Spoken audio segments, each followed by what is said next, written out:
Hello, good morning. Welcome to BVR TV official. మిత్రులారా, నేను మీ BVR రావుని. రేపు అనగా 9 ఆగస్టు 2024 నాడు నాగ చతుర్థి, అంటే నాగుల చవితి. దాన్ని రేపు చాలామంది జరుపుకుంటారు. ఇది నాగ పంచమికి ముందు రోజు, అంటే పాము మరియు చతుర్థి అంటే చంద్రమాసంలో 4వ రోజు అనమాట.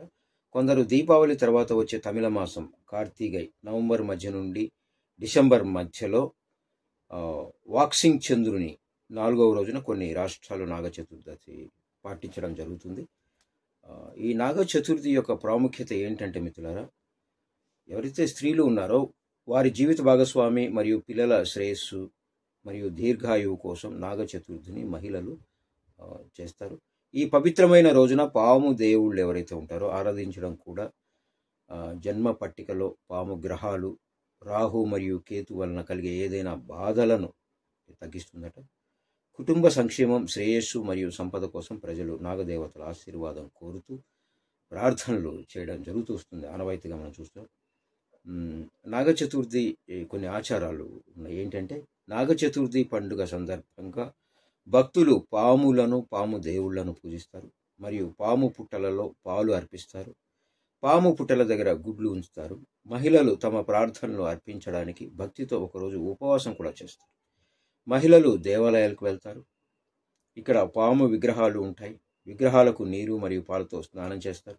విగ్రహాలకు పసుపు పొడి వేసి కుంకుమ అంటే ఎర్ర సింధూరం పొడి చుక్కలు పెట్టి ధూపం మరియు ప్రసాదం ఇస్తారు. ఆర్తి అంటే లైట్ నైవేద్యం మరియు పాము దేవతలను లేదా నాగదేవతలను వీళ్ళు ఆరాధించడం జరుగుతుంది. ఇది మనం అనాదిగా మనం చూస్తూనే ఉన్నాం.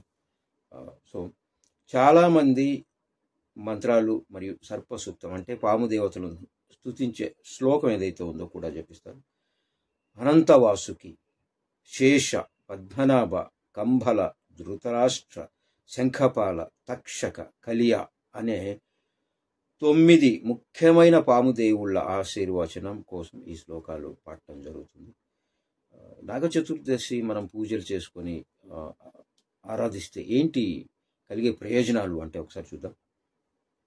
నాగ చతుర్థిపై రాహువు కేతువులను ఆరాధించడం జనన పట్టణంలో వారి ప్రతికూల ప్రభావాలను తగ్గిస్తుంది. అంటే రాహువు కేతువు మన మీద ఉండే ప్రభావాలు ఏదైతే ఉంటాయో దుష్ప్రభావాలు వాటిని తగ్గిస్తుంది. అలాగే ఈ రోజున రాహువును పరిపాలించే దుర్గాదేవిని తిరిగి మార్చటం పాము బాధలను కలిగించకుండా ఉంటుందట.